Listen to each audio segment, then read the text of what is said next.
Iko Nini. Episode 49. Na hii episode iko fully sponsored, but before after tubongejia our sponsors, lazima tubongejia a friend of the show. So one of the greatest friends of our show, one of sponsors pia. I think Kenya sha sponsor the most episodes, eh? Yeah, the most episodes. Na ndio alikuwa msewa first kabisa kusponsor. Alikuwa msewa wa second. So kwanza alikuwa ganani. Kulikuwa na msee mwingine hapa, Emmanuel Maragia. Kama Maragia. Oh yeah. Maragia alisponsaga small time. So na nini akaipush to major league. Naitwa Omedo. Alafu sasa Githinji akaipush to even a major league. Alafu sasa tukaimaintain hapo major league sasa.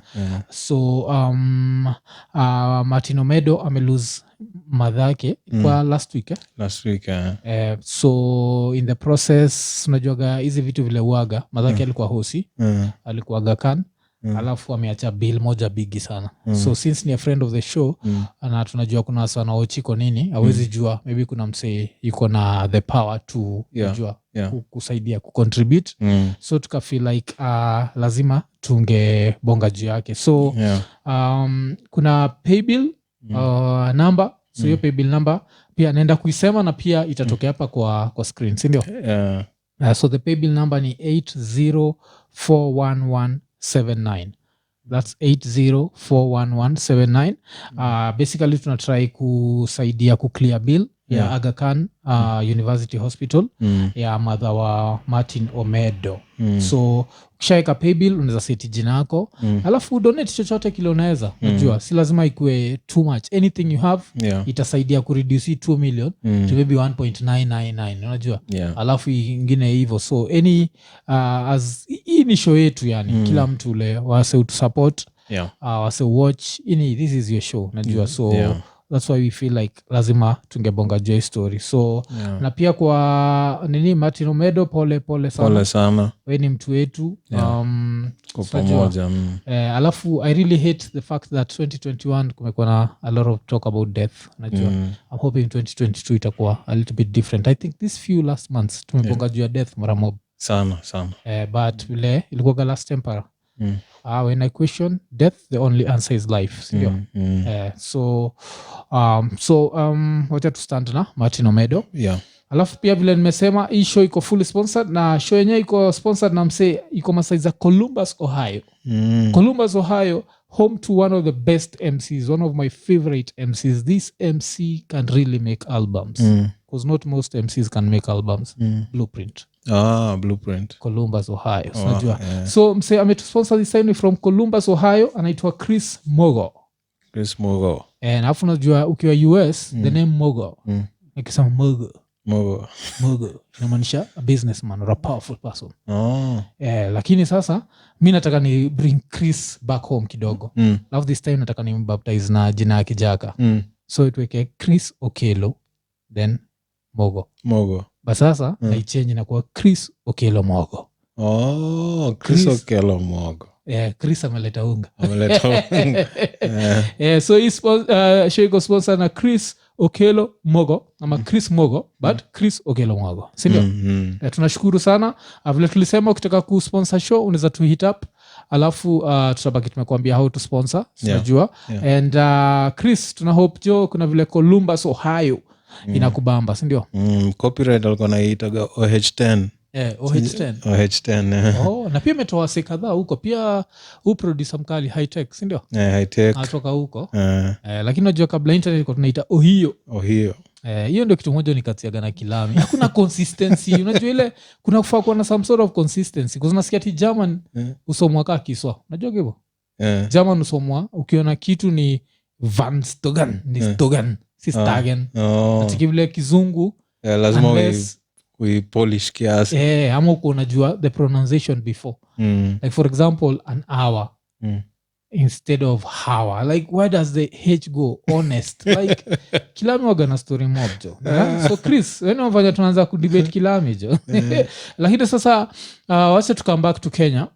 Kuna hii place wase wamekuwa kibonga juu yake, Ngong Rescos. Najua so watu wamekuwa kibonga juu ya insecurity ina happen around your place. Ma concerts za Ngong Rescos. Unajua Buddha Blaze ndiye alianzisha. So Buddha Blaze aliandika vile Ngong Rescos is such a nice place Yeah. kuhold events. Yeah. Shida ni the insecurity wakasema Oh. insecurity hapo wagainashtua mpaka wasiwa security. Unajua, so in the process watu wakaanza kupatiana stori zao. So kuna story moja ilipatianwa last week before hii weekend bcause hii weekend pia kamenuka. So hata kabla tubongejole weekend kamenuka, wacha nikupatia story ilipatianwa last week. Kuna dem vile aliona Blaze ameandika hivyo, dem akapatiana story yake, akapatiana kuna time kulikuwa na event huko. So in the process anti yake bado ni myang akaingia alikuwa tayari kwa event. So anti yake akamwambia kuna do nahitaji na sitaki by time tunatoka hapa M-Pesa itakuwa imefungwa. So akamtumia do kwa phone like M-Pesa, alafu pia akamwambia pia nichukulie phone, nataka phone mpya uniletee. So si udem cause event ilikuwa tima during the day tu ile tu kuna jua kuna nini. So dem ashaenda aka buy phone alafu aka withdraw. So I withdraw 50,000 in cash. Alafu pia kanunua Samsung around like 35Gs. This is kitambo kama 2014 if I'm not wrong. So akakuja nazo. Then akifika kwa gate akaanza kupigia cause alikuwa nafaa kupigia huyo anti yake, ndio anti yake akama amuingize amlipie whatever I don't know. So akaamua kumpigia. Kwa gate phone ikasnachiwa tu. Kwa gate tu hivyo. Alafu sewa security wa Congress wanamwangalia tu. Wako unmoved. Iko nimeibiwa. Ile time analia ameibiwa, wakaanza kufaitia handbag sasa. Sasa ameshikilia handbag juu anajua iko na phone mpya na iko na 50Gs. Akasema hii nakufa nayo. Saizi mafala zinamhit. Na on top of that, ile time zina nini zikakamzika vile anaifaitia akaenda pa ameshikilia strap for too long. Hizi ninja ni janja. Kama mtu zikakata straps, zikamwachia straps na zikachukua. Na zikaenda nayo. So akapoteza phone 2 plus 50Gs. Alafu hizi ile time hizi mathegi zishaenda, ndio mafala za ziko kwa gate zinamwambia umeibiwa. Pole. Acheki hiyo ni mama uchi. Wale waga hapo like full time. Unajua?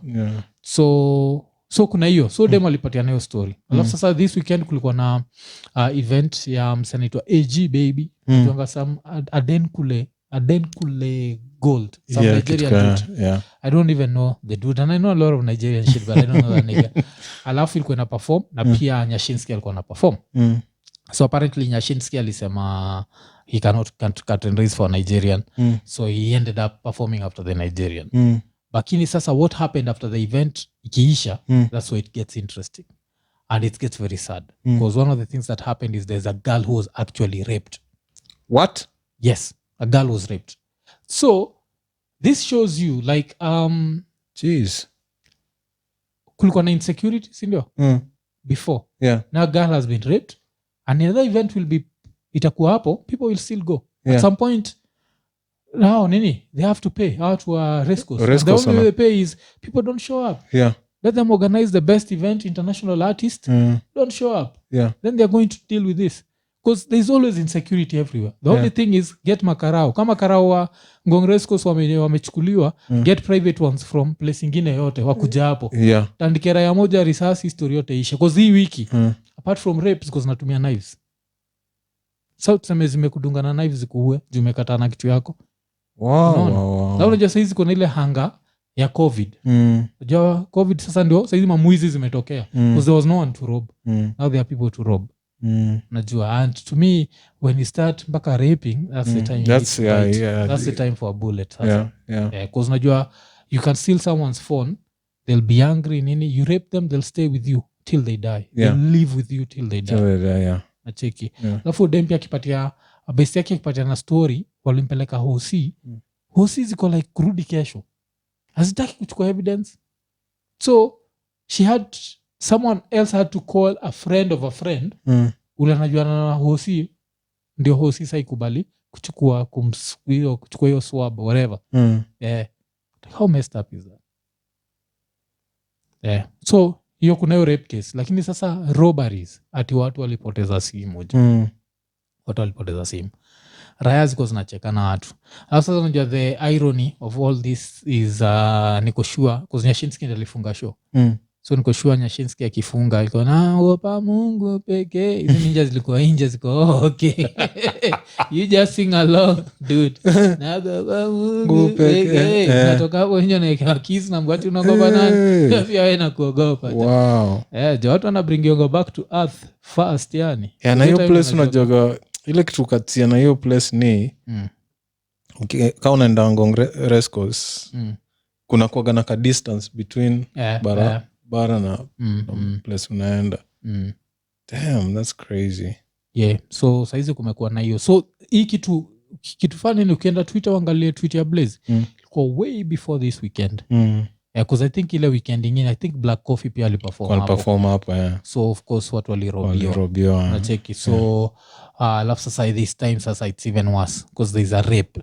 Najua now that changes everything. Najua. So hii ni advice kwa anyone ule usikizaga Iko Nini, sijalishi if your favorite artist is performing there, it's not worth your life. Najua, it's just stay away mpaka asi wafikirie vile wanaweza kunini insecurity hapo hivyo. Kozi ni upuzi. Hizi mafala zinza handoliwa. Dedisha tu kimoja love story ishi. Mr. Kagi Mathegi dedishwe lakini kianza mpaka kianza kurep kianza stories za kurep sasa.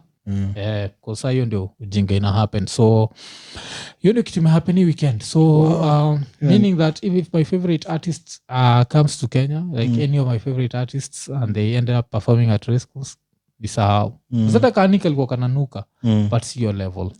But Kani pia nishaonaga watu wananyang'anywa simu, watu na nini hapo yani unacheki. So hii insecurity inakuaga cause shida ya Kenya kuna shida ya classism. And hii shida I think it's so deep rooted in our system that our concerts will never be peaceful. Because look at Akina TZ, Staduja, UG, Staduja, all classes, and the secure. Sisi, hizo country pia zina Mathegi. But unajua classism si level yetu ile, mafala zinajonga hii ni concert ya mababi, acha saa niende ni biasa, hii ni concert ya, so unajua kuna hizo. So hiyo ndio kitu ili happen na hii shia nini ya Ngong Race Course basi nakaa imeanza kutoka kitambo. Juu niko na story fulani ya kitambo kulikuwa kuna club fulani ilikuwa hapo. For those who grew up in the 90s, please eka jina hiyo club hapo juu. Hata ilikuwa up to 2000s ilikuwa majuzi kwa nikienda huko majuzi. So hizo siku za you guy, hizo siku tulikuwa gasa hiyo rende ya you guy. Kuna mabeste yetu, kazini yangu alikuwa na stay Langata. Na hiyo mtaa alikuwa na stay, kulikuwa kuna mabeste wao wengi wanaishi hapo ambao pia ni mabeste yetu. Walikuwa sasa ni wale wasema yo kulikuwa wase wana rap, yani marap ama nini. Sasa kulikuwa kuna kimseki mmoja Kimjaka, yeye na bro wake walikuwa wametoka from family ya wadosi, yani mbuyo wao gamepark magari kaa 3 kwa parking hapo hivyo. So ikafika sura cheki ile time maparo wanaenda gaoja. The thing ilikuwa gani mna have bash kwa hao. So maparo wameenda oja bash kwa hao. But hii time ilipata kuna kwa floodlights and then after party ilikuwa kwa hiyo club ilikuwa Ngong Race Course. So hakuna tena kwa bash kwa hao. Michael decide tunaenda race course. Mbuyu waga amepark magari, I think zilikuwa magari kaa 3. But kuna 2 hawakuwa allowed kuguza. Kulikuwa kuna kapujo fulani ka 504 fulani walikuwa naambiwa kama nataka kupiga raundi tumieni hiyo. So hiyo ndio gari walikuwa tuna kila time watu na piga na raundi. Mike ashasema leo kina Mbuyu wameenda ocha. We're taking the Volvo. Kuna kivolvo fulani hapo ki 740. Hizo times ilikuwa gani hizo ndio the shit. Mike asema tunachukua. Sasa ika happen to them tuwili tumeingia in the picture. Sasa Mike haezi beba maboys kwenda race course, anabeba madem. Sisi maboys wakajamu. Mike ameenda na madem huko race course. Kulikuwa na chali fulani alikuwa cheesy. One of the guys we used to hang out with, his name was Nico or something. I swear his name was, alikuwa naitwa Nico. Alikuwa cheesy. Si tukafind our way to race course usiku. Mlitembea? Nini? Ma 3. Kafika race course. Fika hapo tunapata kivolvo kia Mike kimepakiwa hapo hivyo. Wasiki nani alivunja, huyo Niko alivunja windscreen. Chukua mawe. Pa! Hiyo ni rasa. Huyo mse alikuwa ni rasa yani. So akavunja windscreen. Kabisa like alafu so wase wanapati nini asubuhi tunatokea hivi napata ndai imevunjwa. So tunauliza what happened? Hakuna mtu anasema. So Mike anaanza kuzushia security ya nini ya hiyo club. Alafu na cheki wanakuonyesha kale kabond paka owners risk. So unajua kule kitu anaweza fanya. Msema amejam yani hajui afanye nini cause ni gari aliambiwa asiguse. So ni kushua ku replace your windscreen kitu hizi. Ni angeweza do. So kitu alidu tu ni kudrive gari home, kuipark to kwanza kuiweka kwa parking ilikuwa ni stress juu hiyo ndio haikuwa inafaa kutoka kwa nini. Hiyo ndio weka mbele, alafu gari nyingine, alafu kale kama wanamwambia so kufika hivyo ana have kutoa hizo zote arudishe hiyo hapo alafu anaishia na lala. Monday inafika asubuhi maparo anaingia. Fika hivi kwa hao anapata ndai imevunjwa. Hata wao kusema kitu eti walishia tu akatuna. Amka asubuhi breakfast. Wakaitisha kiza magari zote. Including ile walikuwa wanafaa kuwa wanaweza kudrive. Wao akaitisha hakuzusha, alitisha tu kiza zote. Na akamwambia from this day hakuna mtu ataiendesha gari kwa hii nyumba. Na ilibaki hivyo. So sijui hiyo nini hiyo bani iliisha wewe. But wako lucky sana cause mabuda wengine ingekuwa ni war. Ingekuwa ni war ungerudishwa Ocha. Ingekuwa ni ile vita yani watu unasetiwa blow. Lakini hapo si blame Mike na blame mnasema aitwa Niko sijui kinaishi Australia siku hizi ama wapi ama Austria. Ni msee alikuwa rasa huyo msee. Hawezi do ya msee hivyo. Na ni kitu ya budake ingekuwa ni ndaye hata kani ndaye yake. Yes. The fact pussy iko involved that makes alafu mko young sio tulikuwa young so inamaanisha hiyo time value vile mko value sex na saa hizi ni different mko mmeka sex uko juu kabisa. Utaduaje au mseni mtiaji sana alikuwa mtiaji hiyo kitu kama alienda hapo akimforgive ni msana cause mimi siwezi forgive cause mimi bado mimi communicate na Mike once in a while on Facebook. Wase wengine wote ndio walipotea. Hata huyo Niko nafikiri sijui mahali yuko. It's been over 25 years or something. But akina Mike si bado maintain. Itabidi nimuulize kuliendaje. Muulize jo kwa sababu besi yake ni mtiaji jo. Alafu kwanza talking of cars, hii weekend tunajua kuko na games. This past weekend. So in the process nikaamua acha nitafute kitu ya kuwatch. So naenda kwa Twitter naona everyone is talking about the Grand Prix. Alafu kwa tumebonga jua Grand Prix kwa episode ya Friday I think. So nikaamua acha hii Grand Prix iko wapi? First of all lazima tucheck inaona wapi US. US nikacheki inaonyeshwa ESPN. Na ESPN si pay-per-view si whatever iko kwa ESPN Plus iko tu kwa ESPN 2. So nikaenda nikaseti ESPN 2. Siko nafikiri naweza enjoy hii shit. Najua muona gasa kibonga juu ya F1 naona wakibonga juu sijui nail biting sijui nini.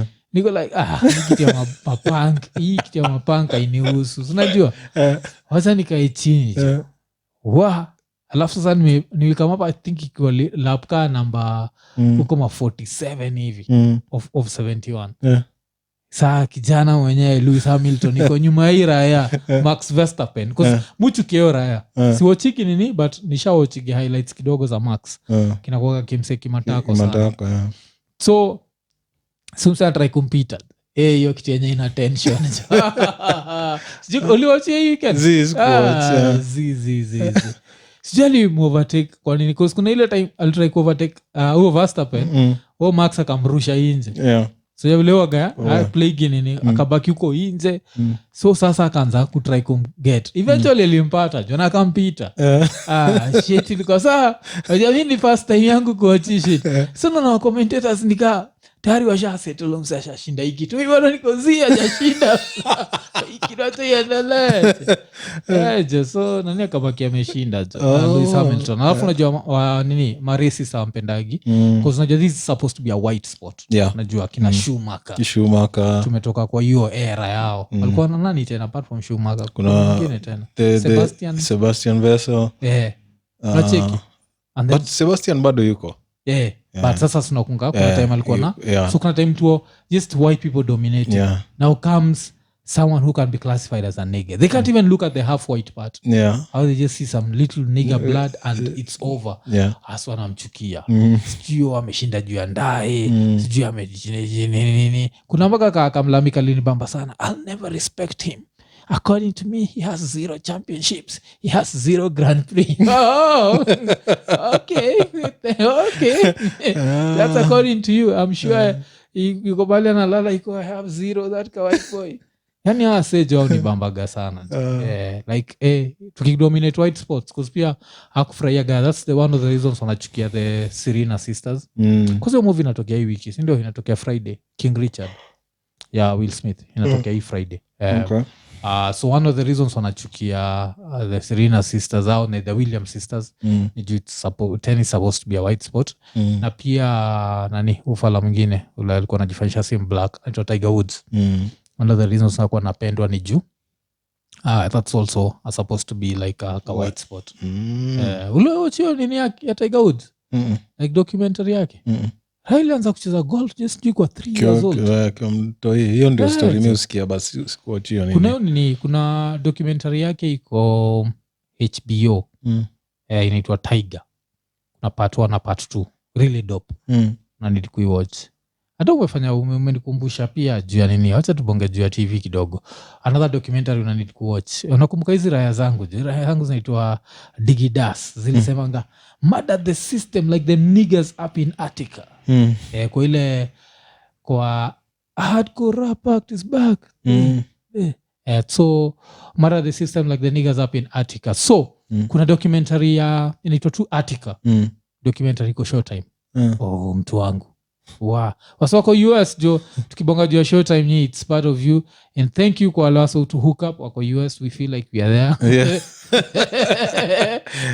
Kwa kejani na HBO ni gani ko states jo jama hook up za ninja zangu let's go. HBO nilihukiwa up na nani?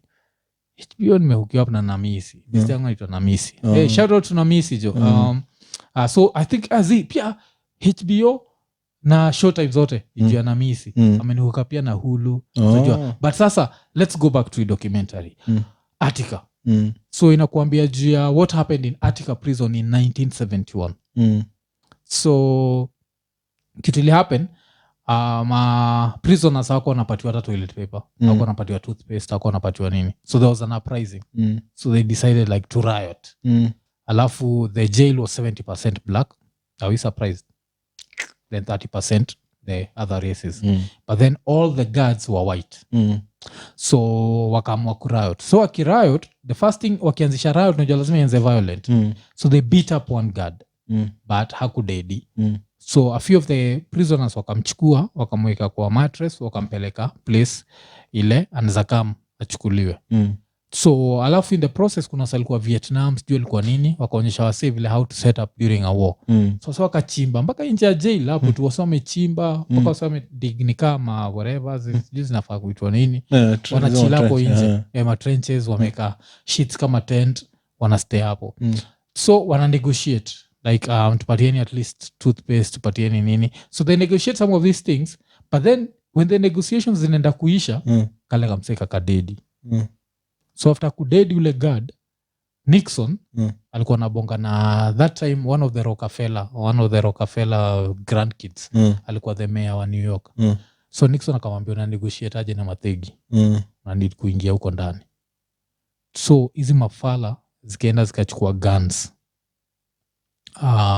alafu ma prisoners wana expect zinakuja na rubber bullets unajua like it's going to be painful it's going to be what hai wapi jo mafala zili show up with live ammunition alafu zikaanza kutarget first of all wase walikuwa na wako so walikuwa mea on TV wakidemand vitu wako sijua hai wanachapwa risasi ya kichwa hapo pap.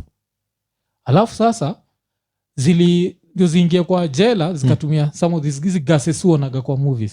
So you can't see who's coming. Alafu what these people did was nimeruka part moja. Vile they took over the jail, they took wali take some of like hostages, but ilikuwa guards. Alafu wakavalisha hao guards uniform ya prisoners, but the guards were white. But sasa ukimwaga ile gas, will you know someone's race? So si guards vile ase wamebreak maprisoners wakachilia maguards waende.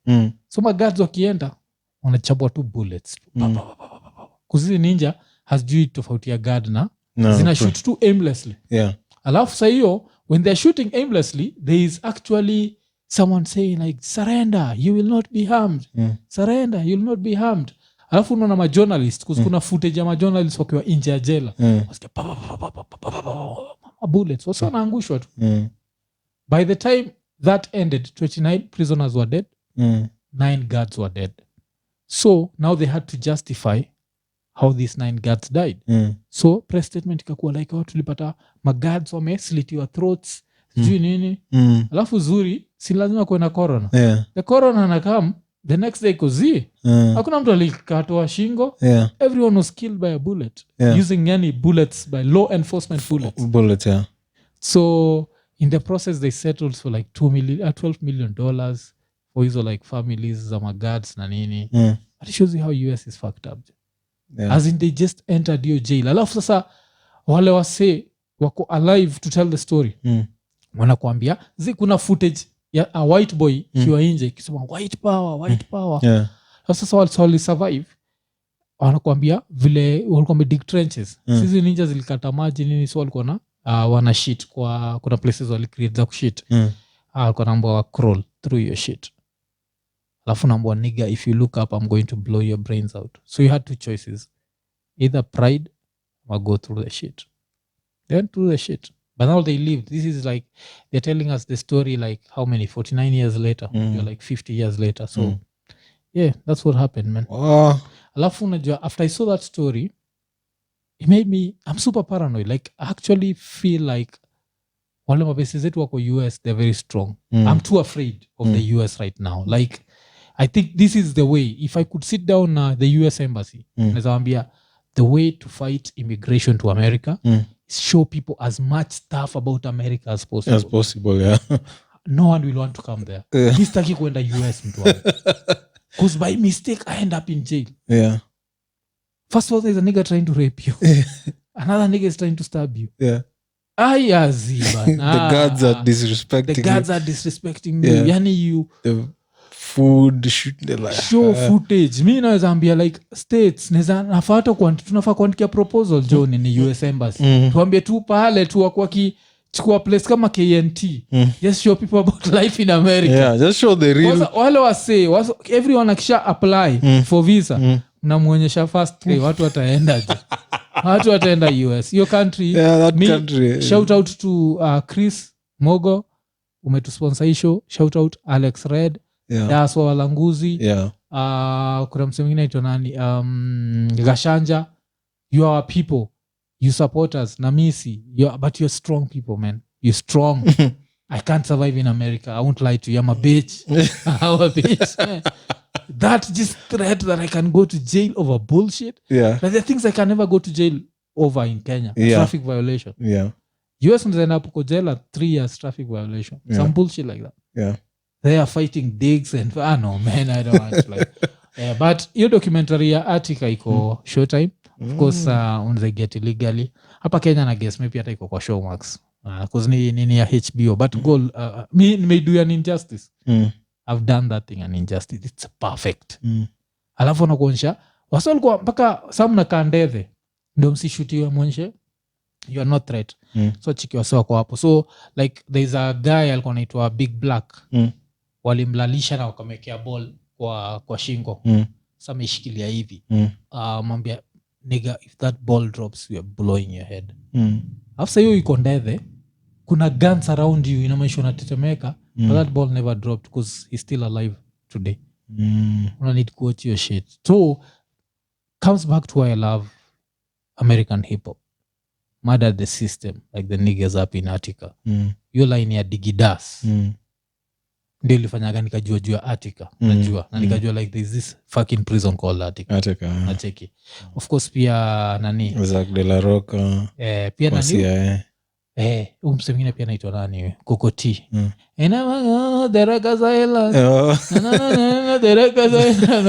but Jacques de la Rocca alikuwa anasemaje ile ngoma yana KRS Attica drug agents you bring Attica. Okay kasi nakwanga is the nani inakwanga nani I think inakwanga books Scoop. It's the return of the work MC whatever murder the system like the niggas up in Attica. Nacheki. So so the documentary is called Attica. It's beautiful. I love documentaries, man. Like mupendaga documentaries especially zile ziko raw hivyo. Najua. So that's one of the things zile nimewatch hii weekend. Na ikanishtua na ikafanya jo nikafeel jo sitaki kwenda States. Like me the only country I'd want to immigrate to in the world if not because I love Kenya and to live and die in Kenya. Najua. The only country nezataka kwenda if I was to ever leave this country nezataka kujoin msee wetu mmoja pia sponsor Steven Stepanek. No way. No. Pale najua tijela niko na internet hakuna that's the one. There's no one trying to fuck me in the ass. US no bana. US at the greatest country in the world. It was no. It was once not But the greatest country but it was a superpower. Not the greatest country in the world. Still the superpower because they are dicks. Always investing in war. So nowadays walikuwa number 1 in mathematics, number 1 in what zote wame relinquish. So kuna hizo jo. So hiyo story imekuwa dark. Yes, hiyo niko nataka iko huko chini but imeend up nikinini. The only good thing about the US pia lazima tuwapatie credit. After COVID 55% of US staff hawajarudi kwa ofisi na wameachiwa work from home. That's a beautiful thing. Yes because I talk to my sister like every other Sunday. She works from home but it's sister kwa buda kwa US but it's prison like for me like what she tells me it's not very interesting as much ni job because they are monitoring everything you're doing like you have your PC and cameras and everything. So yuko kwa hawa yake but haezi toka kwa hiyo room until the specified time. Hao ni hao kuza nini wengine niko na cheki kuna hiyo freedom as long as me deliver so unaweza kuwa hapo una hang out na watu wako na bado na work as long as the work is done. So I guess ina depend from manager to manager and hers is more like a government type of job so it's a bit strict.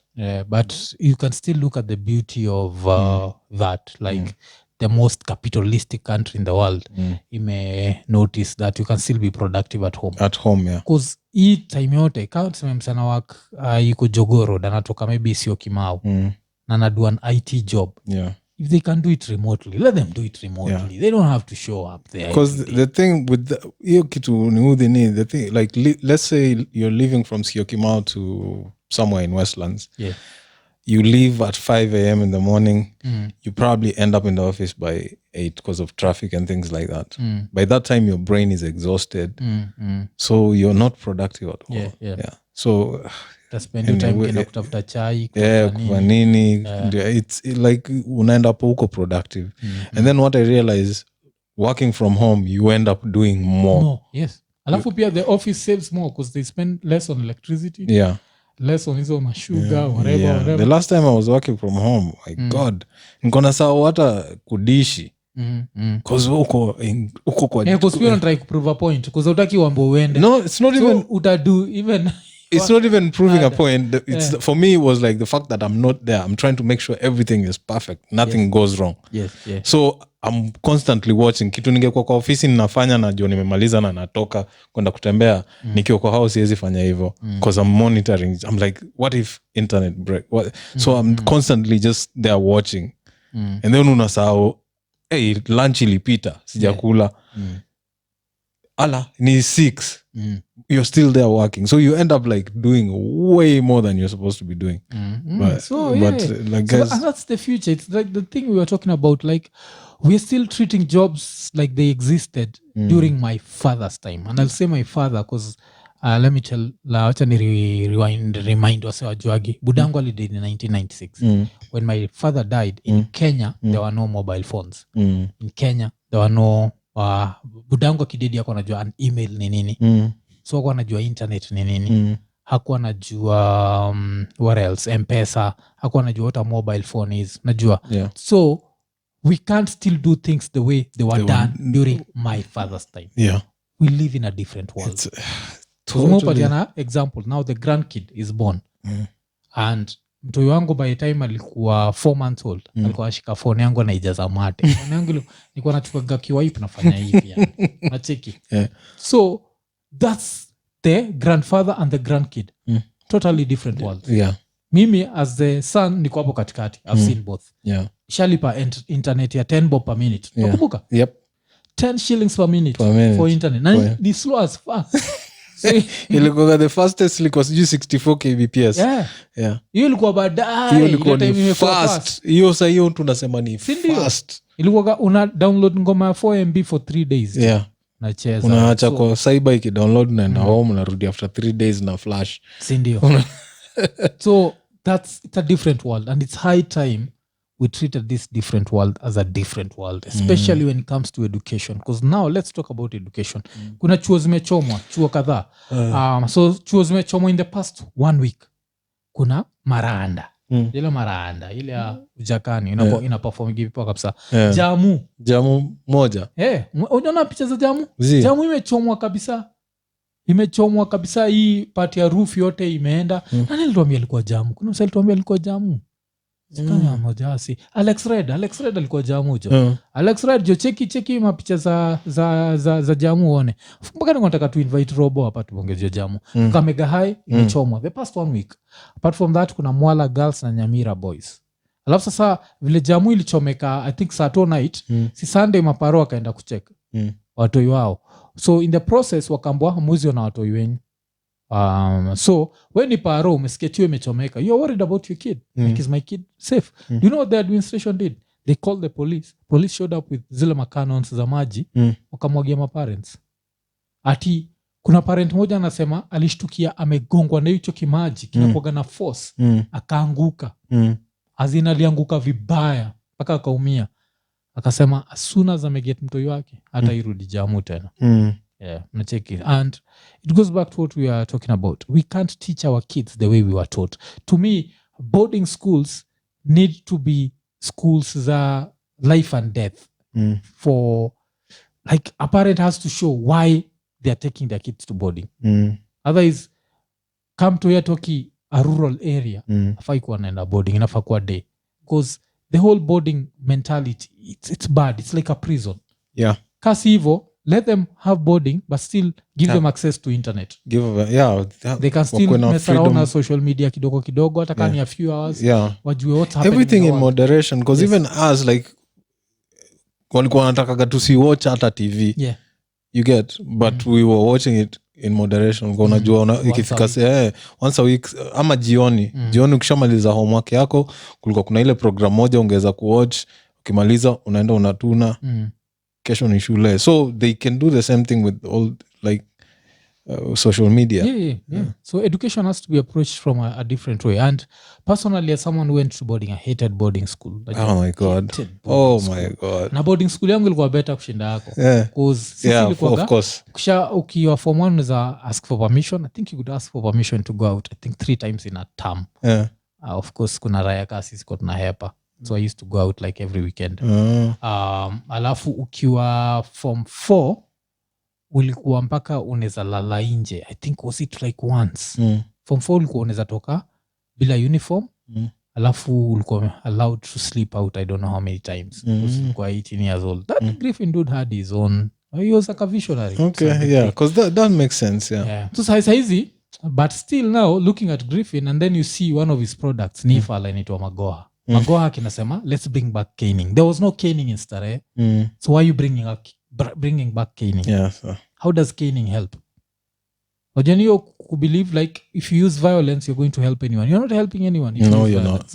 Najua. Na nile kitu nilisemaga Kenyan education is not violence worthy. Yeah. Like if you're giving me Korean type education where I can create an LG or a Samsung, whoop my ass. Unajua? Yeah.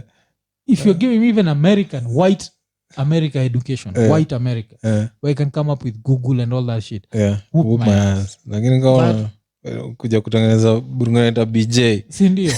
Umeziwa nizo like kipya. Ni aibu mpaka hata. Mimi unajua ni unipate US. Alafu msanii unishow picha like, is they from your country? Tadinai Kenya.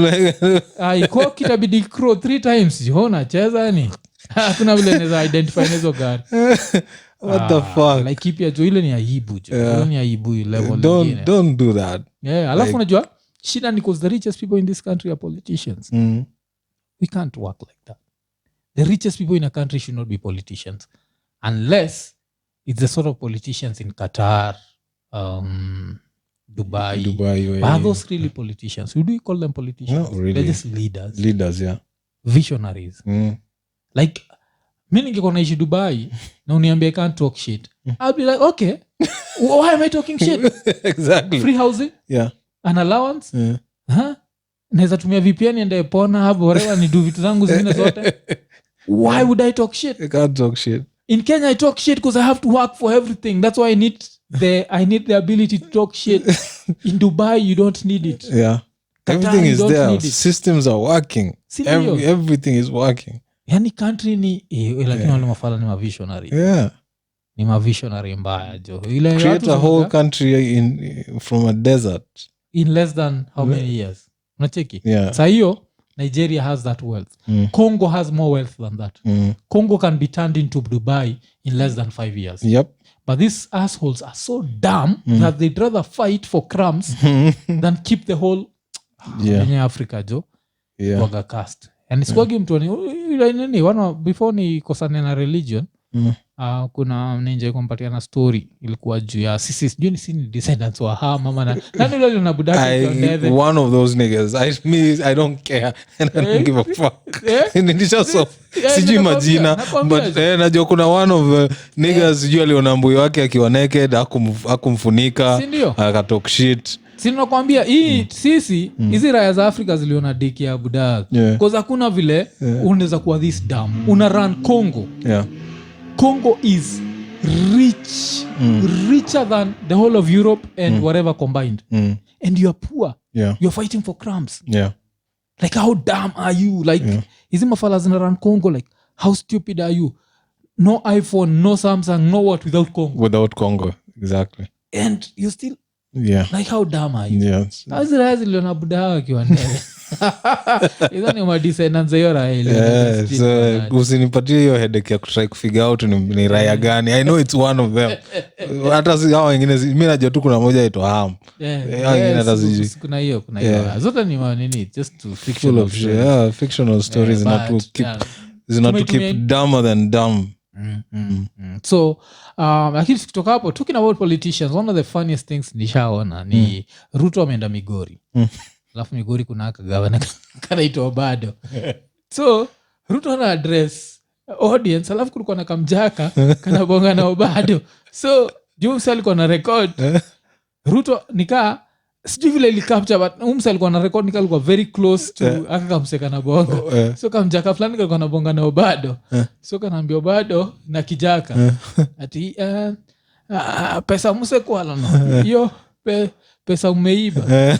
Ni nini pognwa tugawie omedome lenga kwa sababu ira inasikia ile pesa akamseka linibamba wanbe wadenyo kwa na sana kijaka ni pia si tuna njaa hiyo pesa umeiba tugawie tu kidogo omedo lenga tu unasema Omedo Obado. Nani Obado iza nani Omedo iza wewe ni msee wetu sana Obado alikuwa amelenga yani yuko hapo jo nikaski na huyo msee alikuwa too close for him not to hear that. Alisikia hiyo story ndio wadenyo Ira ilikuwa lenga hiyo story jo. Na nafikiri ndio kitu watu wanafaa kudo like every other tribe. Just look for that corrupt politician, speak to them in your mother tongue, telling them like share that stolen loot with us. because that's like you people are stealing too much, like they steal too much.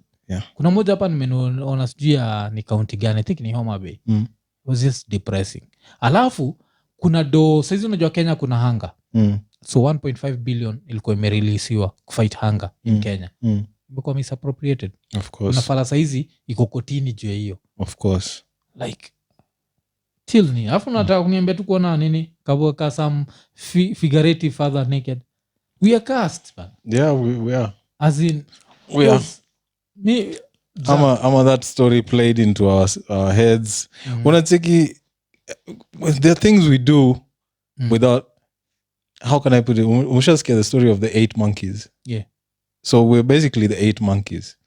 Yeah, we're like 8 monkeys in a room with a ladder. Yeah. And banana moja ikajaribu kuclimb, hizi zingine zikamchapa. Juu every time ukiclimb kuchukua ndizi zilikuwa zinanyeshewa na maji baridi. Then one monkey is removed, a fresh one is brought in. The fresh one sees the bananas, inataka kukimbia, inachapwa. Zina replacewa mpaka zinabaki new 8 monkeys, but hazijui kwa nini zinachapa. Juu ya kwenda huko juu. So that's what we're doing. That's tradition. Tunafollow tu ile story tuliambiwa, sijui mmoja wenyu aliona mbuyu wake akioneka dapu cover, so mko cast. Tunabelieve hivyo, tunaendelea. So everything tunafanya mbaya, tunaijustify na kuna vile tuko cast. But it is something we can change. This can be changed like so fast, because to me, like things like hunger, muzi, mina feeling shameful. Yeah. I think like that story of someone seeing their father naked. To me, when foreigners see Africans starving, I feel like tuko naked, najua. Yeah. Like tuko exposed. Super exposed. Yeah. So to me, that's one of the things I'd fight. Like that would be non-negotiable. Yeah. Finishing hunger. Yeah. Like in 2021, we're still fighting hunger. Like, are we serious? Unaona? And it's because politicians are stealing. Because there's enough to like. Yes. Nasayo the country that we think we are better than, you're kidding China kuwa corrupt, risasi na kuhangiwa, story kuisha. One of the fastest developing country right now. Like the country with the biggest dick right now ni China. Ni China, yeah. Paka inaambiaga US, like cheki hata hii deal ya nini tulikuwa tushabonga juu deal ya Hong Kong. The only reason China ifuati nini hiyo contract ya Hong Kong ya kuachilia Hong Kong in 2047 is because it knows no country can do shit about it. Yeah. No. Mtadu. Basically mtadu. Hakuna kitu US inaweza do. Yeah. Hakuna kitu Russia, hakuna kitu Britain, hakuna what. No country can do anything to China. Yeah. US with all that military might ya hajui what China is packing. Najua hivyo. China is, maybe it's a grower not a shower. Unacheza hani. US haizi attack to China yo. Design vile alienda Iraq. Yeah. In fact US haizi attack country yote. Siko ubaya. Even with all the military might they have. Africa wanaweza. Africa wanajua si talk about. Yeah, of course Africa. Nasema hizi countries zingine hawawezi. Because everywhere they've gone, they've pretty much lost. Yes, ni ile tu kifua ya tulishinda. But after they make a lot of money from hizo war. Amekuwa kimake so much money since siku za kina nani wanaitwa? Siku za kina hizi companies kiformiwa za kitambo kabisa. So these all these food companies akina Heinz akina what zili benefit from war hizo sides zote. So tukitoka hapo wacha tuangalie country yako TZ. So TZ apparently wameban porn sites hivyo ndio nasikia. So unachukua journeys how can I put this in the most polite way so that my Tanzanian brothers can understand this. Yeah. Porn is a necessity. So you block it from them watching. One of these niggas who are addicted to porn is going to find some of the daughters of these leaders who are talking shit and they're going to make porn movies with them. It's as simple as that. Yeah. It doesn't make sense. What? Kuna shit ya Africa ya morals, and it really pisses me off. The fact that we think we are a moral continent. We are not. Our politicians will make the civilians starve to death. Starve to death because they've stolen money. Yeah. But now you don't want an adult in his own privacy, in his own house, to watch two other adults having sex. Yeah. So you feel like you can ban it. Kuna VPNs, free VPNs all over. So basically you're wasting your time. Kuna group niko kwa nini kwa WhatsApp na ya mabeste wa TZ. So mmoja si wengine wanatoka Kenya, wengine so wa Kenya wame hit up ni aje nasikia TZ wameban porn, so wanaweka hiyo news article. Then a few minutes later unachiki kadem kamepost mimi nimejaribu saa hizi na imefungua. Amepost paka ka video ile screenshot ya ile video alikuwa na watch. Mbona naona bado zinafungua? Because kuna ujinga. First of all, the porn sites are too many. There are too many. So unless what a block keywords. The keywords is what? Like porn. Yeah, none of the porn sites that people visit nowadays have the word porn in them. Apart from Pornhub. Pornhub, the rest ni XXX. So unless uban mtu akiweka XXX. So alafu saizi kuna vitu mob, kuna OnlyFans, kuna there's even Twitter handles that my friend awezi hii ni hautawezana. Wacha tu ku waste time. So the only good thing that's going to come out of this is probably maybe them hiring more IT consultants, so wame create job kiasi. IT to say tunataka to spend to the whole time in the office watching porn. Exactly. Akisema na research. Mbona bado inafungua? Maybe kuna kitu hatujafanya hapo, kumbe mseke na watch. Ndio. So ni upuzi. So hiyo ndio ujinga ina happen TZ. So TZ wakiban porn, Portugal pia wameban kitu. Portugal wameban the employer from calling you after work. So ka job yako inaisha 5. Hata ka ofisi inachomeka, employer fai kukupigia. Na that thing pia Germany, the most efficient country in the world. Germany is so efficient that kuna time nilikuwa nabonga na kamlami fulani kutoka Italy. Alikuwa anatuambia tuwagana no mlami alikuwa anatuambia the Germans who look down upon Italians. Wakisema they don't keep time. So the Italians are like the Africans of the black people were Europe. So that's how efficient Germany is. And in Germany, just like Portugal, haufai kupigiwa after hours. Hata kwa ofisi inachomeka. Na wewe ndio the only person that stop your fire. You have a choice. They can beg your ass ama they pay you to go and stop that fire. Nice. As long as time your office imeisha. Those are the things you're supposed to be banning, not ujinga tunafanya Kenya. So Portugal wamebani hiyo. Don't forget in Portugal using drugs inakuwa legal. So Portugal unaweza enda tu pale, I'm a rasta man. Smoke weed yako, si ndio? Unaweza snort cocaine, unaweza tumia heroin. All this is legal. When as soon as walifanya hizi vitu legal, what happened? Deaths za drugs zilienda chini. Addiction ikaenda chini. Because now unajua watu pia kuna vitu watu ni kama kurebel tu. It's just rebellion. As soon as you make it now, it's no longer cool. So they have less drug crimes, less. Country gani vitu si legal? US. Angalia crime level ya US. So Portugal inakaa ni a very interesting country, and of course Portugal ndio according to me ime bring the goat of these times, because wasengi watasema Messi, lakini mi the goat wangu wagani Cristiano. Love this dude since he left Manchester United. He's come back, I'm going to be hypocritical, start hating him again. So I love the dude, I hate the club. I hate Manchester United, but I love, to me that dude things that he does. He carries teams on his back, yani. And kasa hizi unajua Portugal wameishindwa game yao na Serbia. So they need to win their playoffs in March. They are going to need Cristiano. If Cristiano is injured in March, Portugal injured in the World Cup. That's how much that dude is. So it's interesting jo. Kenya jo unakuwa employer za kupigia saa 8 usiku usishike upate letter. You see? So that's the bullshit, man. That's why I said fuck employment. I'm a free nigga right now. Free agent. Sindio. So easy. Before nitoe kwa nyumba. The math has to be good. The math has to be good. No disrespect to any of you motherfuckers, but I'm never working for you niggas again unless the math is that good. Sindio, nilicheck kuna buda fulani nimeona kwa show ya Bill Maher. Ni moja wale masharks. Unajua ile Shark Tank. One of those sharks. I think anaitwa O'Leary ama something. I don't know. So he was talking about how saizi before you go to college, you have to think about, is this debt worth it? Najua. so anasema unless una plan kuwa hiyo vile tu sema doctor, lawyer, engineer haoni haja. Alafu anabonga juu ya vile pandemic imechange vitu like pandemic imefanya waseni arrogant saizi the same way vile unaongea ati wasa wako hivyo ati mtu anakuambia ni aje mimi sirudi kwa ofisi, I'll be working remotely. Ati lazima ukuja kwa ofisi, sawa, I quit. Ati wasa wamekuwa hivyo states. Alafu akasema like a lot of people who have been empowered ni animators and content creators have just been like empowered na hii COVID.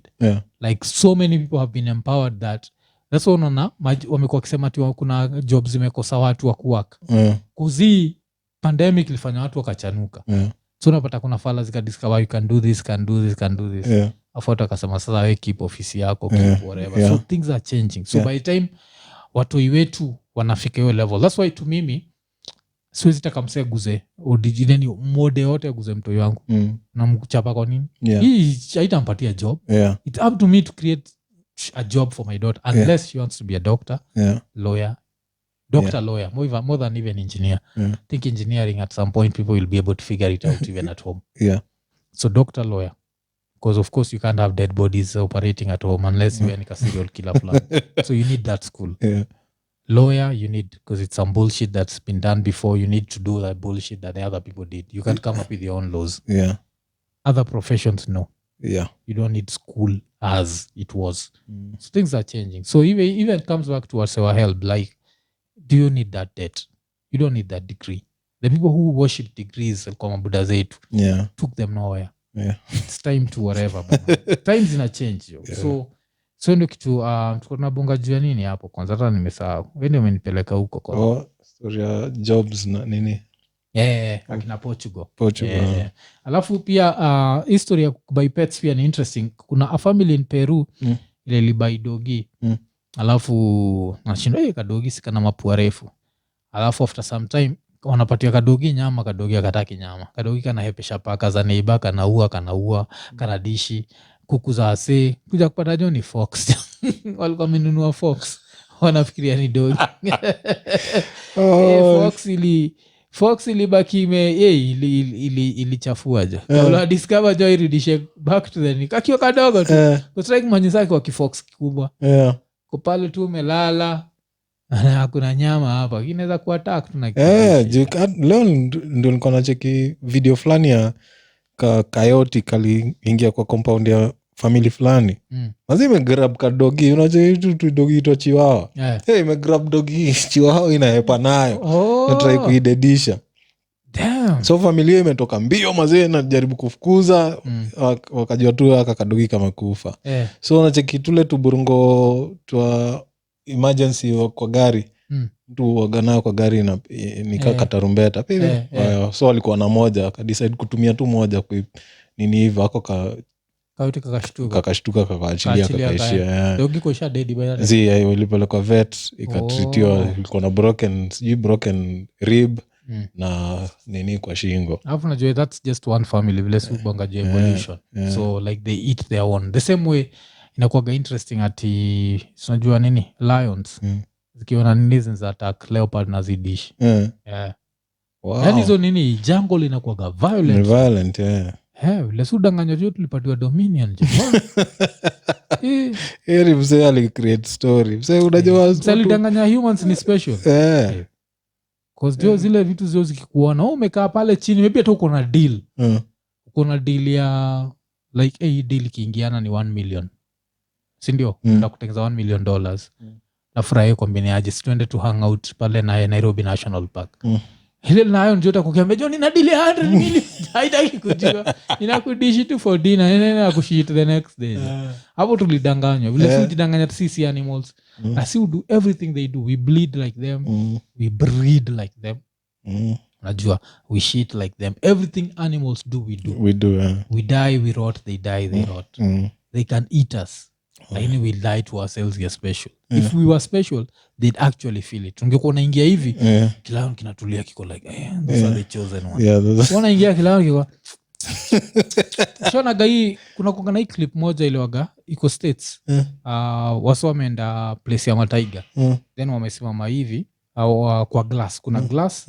Alafu sasa msee amesimama hivi alafu tiger kinamcheki kinaanza kukam kina creep lakini saa kinagonga glass kinarudi kusikina joi ni nyama by the way ione ati huu ni special hapo siujidanganyaga sana so kuna hiyo so tukimalizia wacha tukumbusha wase story za hiyo story tumebonga juu ya Martin Omedo sindio so saidia leo tumeseti tu hiyo pay bill sindio tunatrai kusaidia a friend of the show anaitwa Martin Omedo the mom passed away last week try kuclear hiyo hospital bill so kuna hiyo pay bill hapo chini baki umesupport Martin Omedo is such a great friend of the show that nikipatia na story ya Obado jina Omedo imeenda ikitoka kwa that's how much is a friend of the show lakini Obado kama unaona hii wanbe wadenyo so kuna hiyo alafu vile tulikuambia hii show ilikuwa sponsored na Chris Mogo alafu nikaambia Chris tumongeza Okelo hapo ndio tuseme Chris Okelo Mogo so Chris Mogo aiko masaiza Columbus Ohio na Chris ametuletea unga ninafanya tunasema Chris Okelo Mogo si ndio alafu tukimalizia acha tumalizie na president wa kina Chris anaitwa Joe Biden so kuna ka scandal Joe apparently kwa the hiyo whatever summit ya climate change kuna vile Joe Biden alikuwa na hangout na kamadha fulani kanaitwa the Duchess of Cornwall alafu akabaki ameshuta alafu mshuto ikuwa Yusuf unajua ka Yusuf kakitokea hawezi jua ni nani alafu of course kama kwa wili utajua ni nani lakini itakuwa ile awkward silence you can't accuse each other utajule ni nani si mimi alafu ile right akamkujaji napata iko everywhere so hizi jua ni nani so shida ni vile alishuta ile ile najua so alafu aka Duchess kanasema there was no way to deny it alafu kako all over first of all this is where respect your elders Joe Biden Johnny ni elder ni mzee kale kabuda kako kambisha ka 80 ama I think iko 80 kamse kako 80 anafaa kukubaliwa tu kushuta bila nda kushuta so anataka ashikilia mshuto what if mshuto impatia heart attack unajua ni kuna ujinga zingine afu akamadha kamfanya sisi wote tumejua juu story hii ni story tuko ta fa kujua juu yake now the whole world knows Joe Biden alishuta but again they were in a climate change summit basically he was trying to show you what will happen global emission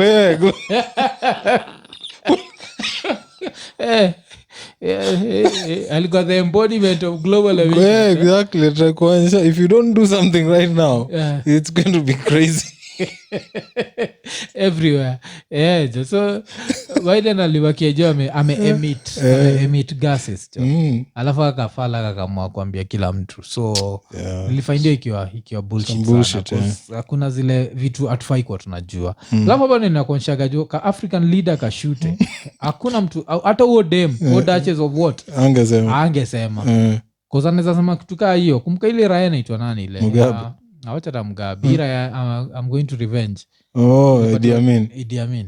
Idi Amin ashute karibu na wewe alafu kabati hata ile tu kuonyesha mapua eti nikaa kuna kitu inanuka si ndio unaweza shangaa kabisa hapo umenikumbusha kuna movie ya Idi Amin ilikuwa imeactiwa na Wakenya unajua hivyo before hii nani Whittaker kuna ile ile si tunajua ile walikuwa na hint that he was a cannibal nakunga kwa hiyo movie kuna time until wangina kinafungua fridge juu napata vichwa za watu na dishi so try kumajina yaka ishute karibu na hapo unaweza shuta alafu react alafu iko like ule na Hashon alikuwa na taste vizuri bwana lakini ameharibu tumbo yangu na una react yani walikuwa wamemkoseaga heshima nako ka actor kalikuwa popular kalikuwa ka Kenya fulani nakumbuka kabuda fulani hapo nakumbuka eti kuna hiyo scene eti vile wamepesha Wahindi anatembea saa akiangalia kwa streets kulikuwa kuna sale so unacheki mashop zote zimeandika sale sijui what % off sale Idi Amin anaona huu Sale ni nani? Sale ako na maduka mingi kuniliko. Huu Sale ni nani? Huu Sale kwa hiyo movie. Kwa hiyo mimi wanaga kila pahali hiyo. Sale ni nani? Kwa hiyo joke hata majuzi ilikuwa ina trend ile ati but differently ilikuwa like ati huu nani kuna hii kampani moja ile waga ya Lloyd Masika ati huu Lloyd Masika ni nani cho so vile Lloyd Masika hujulikana for whatever in a real estate so Lloyd Masika si ni property mob sana kwa sababu mafala zijui it's just a company that helps whatever so ni fala kaandika Lloyd Masika has nothing on Sale Sale iko na nyumba mingi cho so I go like ona kila pahali for Sale so kulikuwa nayo joke ya upuzi hiyo kumbe ni joke imetoka kwa hiyo movie Sale ni nani huu Sale lazima atoke hii country ndio wakaanza kufukuza sasa Wahindi kwa sababu wakafikiri sasa Sale ni Muhindi fulani kwa sababu kila mahali wanaingia ni juka ya Muhindi na imeandikwa for Sale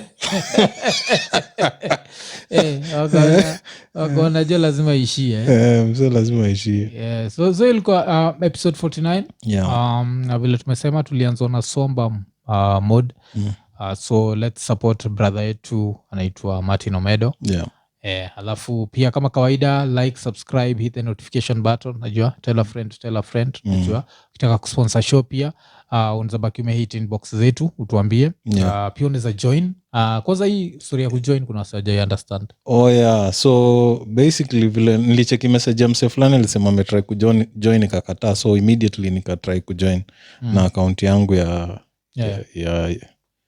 Google personal so most likely na suspect mse maybe alikuwa ilifika hiyo place ya payment lazima uweke ATM card credit card ama debit card so unaweza choose membership ya $1.49 a month that's around 160 shillings every month ama ni 5.4 which would come to around 700 shillings a month ama pia unaweza amua tu kuwa sponsor hiyo ni 49 but hiyo nafikiri bado hawajai-enable so sponsor ya show pia unaweza tu hit up tu ile kuzina come to around $50 unaweza tu hit up privately alafu unakuwa like the official sponsor of the show because nini inaitwaje locally ongeza kufanya YouTube ikuwe pia na nini unaweza subscribe using either PayPal ama M-Pesa ingekuwa easier the fact that una need card very few people have those so but anyway but still unaweza tu reach tu just reach us just reach us kuzose wengi inaweza sema wametu reach tu through inbox Alex Red aliandikaga message kwa comments kama hit up alafu the same thing ili happen Steven Stepanek ilikuwa through Facebook alafu Chris Mogo ilikuwa through Instagram nacheki so kuna watu kama hao kuna mse kama Danki ilikuwa through just WhatsApp nacheki so Danki tulisema amesponsor show fulani but haija happen because he wants a specific show so with a specific interview so we are still working on that but tukimalizia lazima another shout out kwa Chris Mogo ile US the Mogo sindio lakini hapa Kenya tunampeleka ujakani nasema Chris Okelo Mogo Chris ameleta unga so tunamaliza tukisema Iko Nini